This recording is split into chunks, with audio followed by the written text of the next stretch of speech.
Hey there, AP Government students. Today we're going to spend some time talking about the federal bureaucracy. I know that word right there doesn't excite people a lot, and the reality is that bureaucracy is something that's going to impact all of your lives. It's the part of our national government that you are most likely to interact with. So understanding it and understanding the organizational features is important, not just for your AP government exam, but to be honest, with just kind of being an educated adult. So we've got a quote there from Max Weber. Max Weber is a sociologist, and he studied and talked about bureaucracy a lot. I think the thing that you need to know is when we talk about bureaucracy, primarily we're talking about organizational structure that should be promoting efficiency. Now, there's some ways that it's not, and we're going to talk about some of the failings, but you may remember when you took world history, you talked about China, and you talked about bureaucracy there. Bureaucracy is not particular only to the United States government. You know, you're going to encounter, those of you that go into the corporate world, you're going to encounter bureaucracy there because it's simply a way of organizing. In terms of United States bureaucracy, we have undergone some reforms. Part of it is moving us from this idea of a spoils system to a merit system. When the national government really started growing, when we started creating new government agencies and jobs that were going to be rewarded or awarded as a result of the growth of our federal bureaucracy, there was a lot of patronage going on.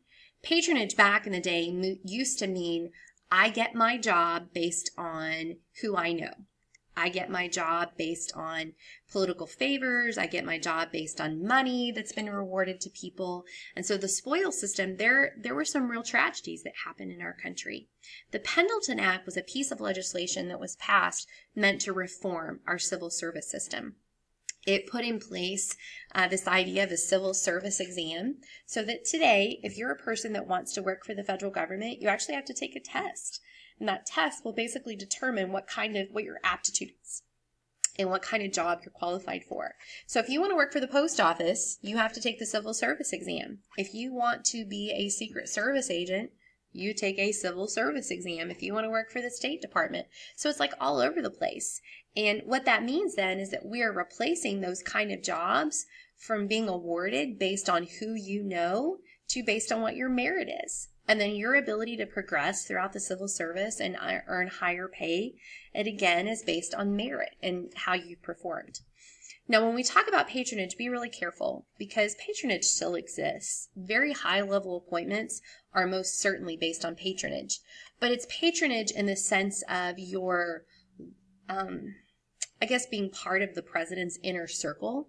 You would never expect that President Trump, previously President Obama, you wouldn't expect that any of them would appoint people who were not people who were part of their group. You know, people who had been loyal to them, people that helped them to get elected.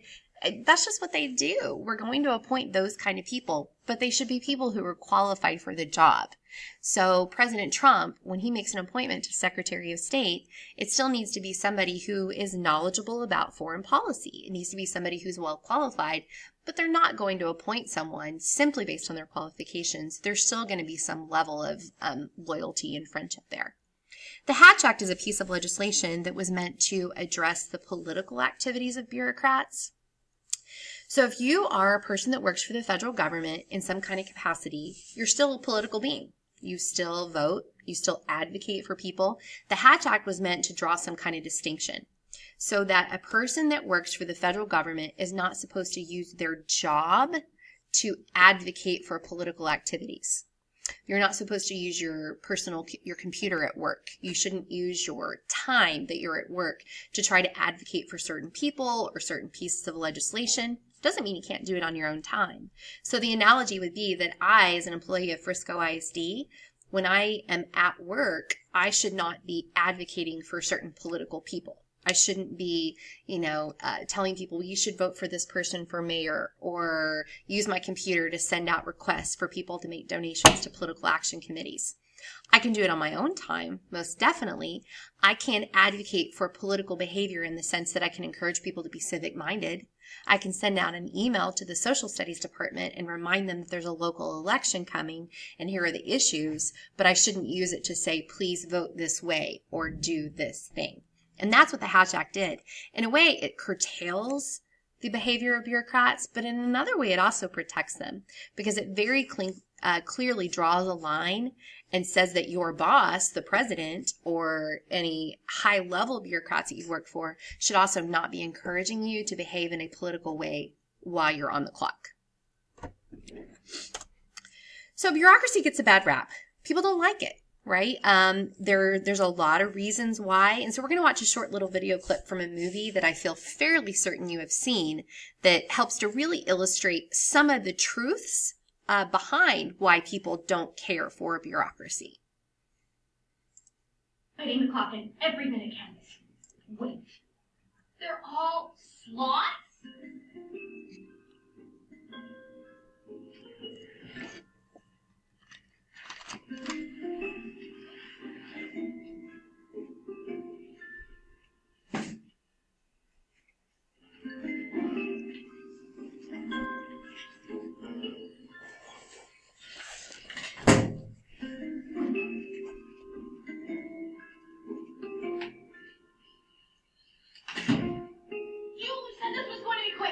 Are you saying that because he's a sloth he can't be fast? I thought in Zootopia anyone could be anything.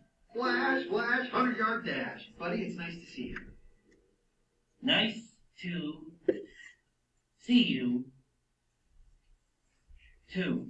Hey, Flash, I'd love you to meet my friend. Darling, I've forgotten your name. Officer Judy House, CPD, how are you? I am doing just fine? as well as I can be. What Hang in there. can I do Well, I was hoping you could run a for play. you Well, I was hoping you could. today? Well, I was hoping you could run a play for us. We are in a really big hurry. Sure. What's the plate 29T. number? 29THD03.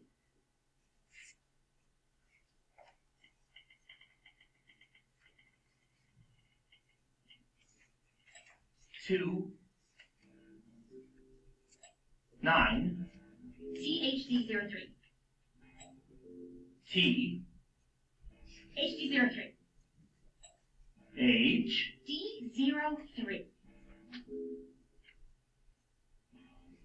D, 03. 0. 3.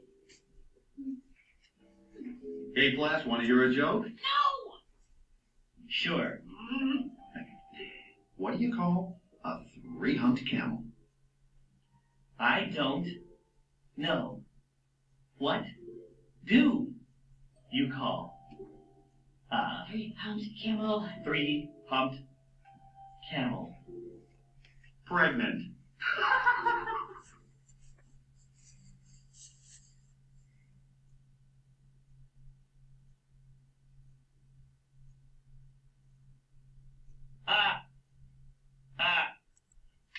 Yes, very funny, very funny. Can we please just focus on the text? Hey, Wait.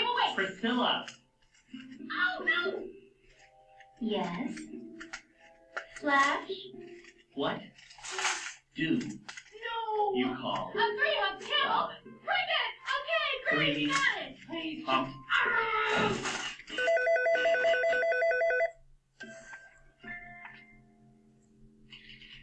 Hustle, bud. I love you. I owe you. Hurry! We gotta take the rush hour in. It's nice!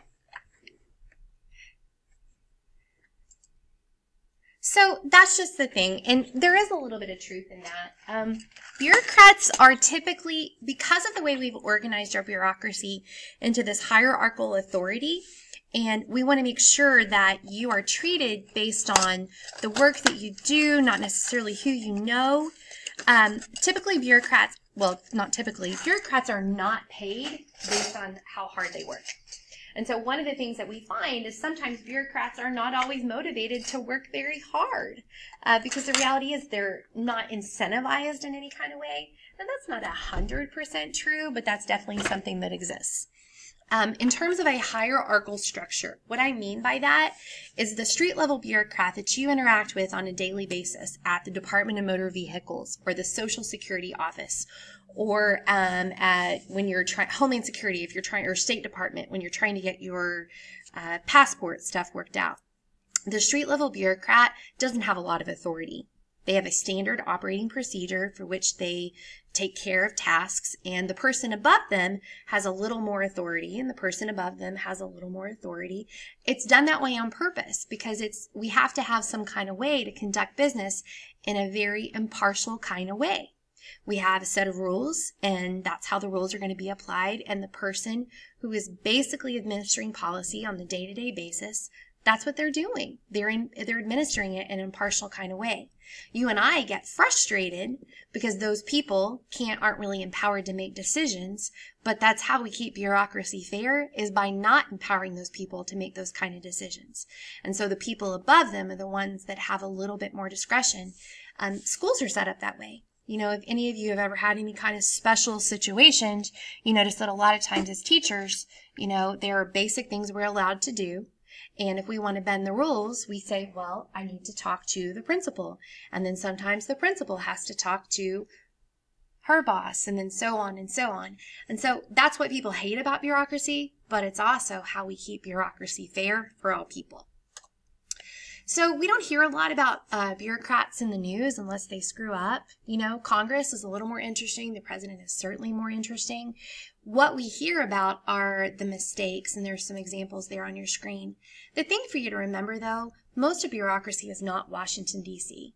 When I got married and I decided to change my name, I needed a new Social Security card. So I go to McKinney, to the Social Security office, and you know what? The bureaucrat there was fabulous. She was kind, she congratulated me, she helped me take care of all my paperwork.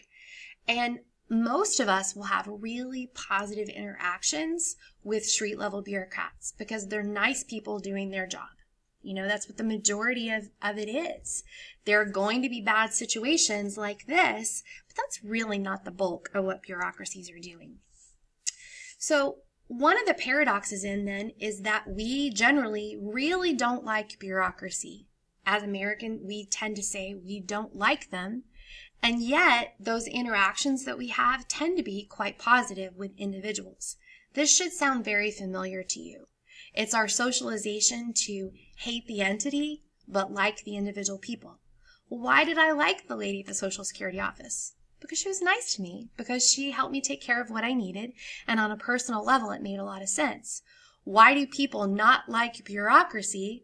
Well, it's all the things that we've just been talking about. The size, the frustration that people have, the slow moving, the impersonality of the entity as a whole.